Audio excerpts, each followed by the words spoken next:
So dealing with things or people you intensely dislike but can't avoid is something very difficult. So welcome back if you're coming back, and welcome if it's your first time. And today we are back with another message to remind you of what you have forgotten.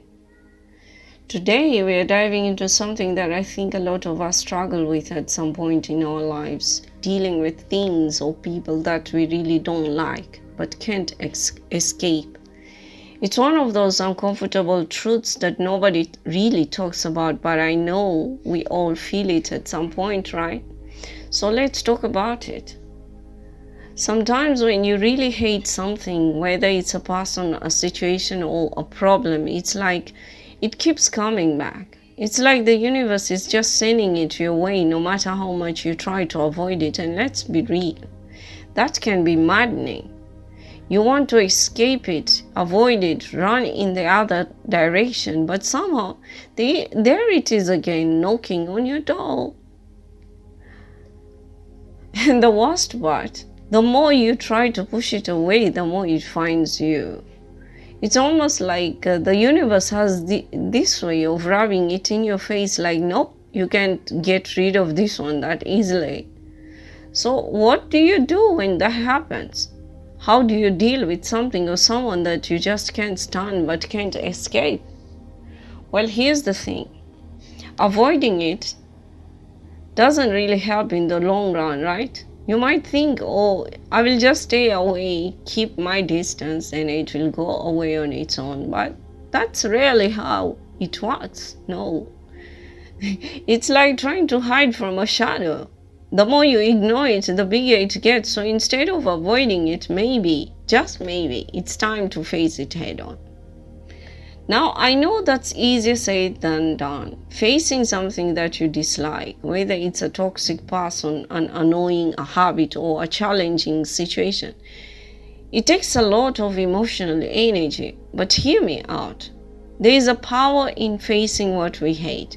In some weird way, when you stop running from it, you start to take control over it. When we stop letting these things control us, it doesn't mean we have to like them. It just means we stop letting them steal our peace. You can dislike something and still set boundaries with it. You can find ways to cope with it without letting it ruin your entire day, week, or even your life. So what can you do? First off, it's okay to admit that you don't like it. You don't have to be all zen about it, but try to shift your perspective. Maybe what you're dealing with isn't as much of a battle as it seems, but more like a challenge to learn from. What can this thing teach you? How can it make you stronger or more resilient? Here's a little exercise. Write down the things that you hate or dislike the most about the situation. Then ask yourself, what do I have control over? Maybe it's how you react to it. Maybe it's setting better boundaries, or maybe it's finding ways to disconnect emotionally from that person or situation. And remember, just because something is in your life right now doesn't mean it will always be there. We all go through seasons, and sometimes the things we hate are just temporary. So you've got to ride the wave. You can endure. You will get through it. Just know this. And when that thing or person that you hate comes your way again, you'll be ready this time. You won't be controlled by it because you know how to handle it now.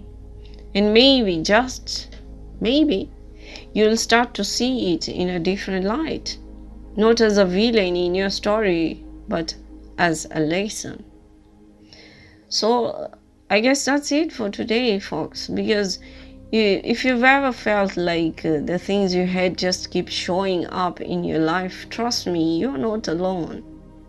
It's all about perspective and finding ways to control how you respond. Don't let it steal your peace.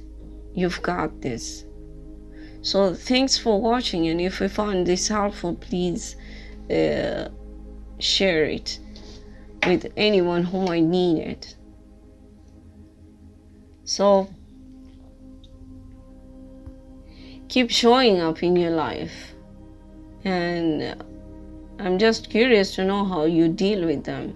So until next time, stay strong, stay you,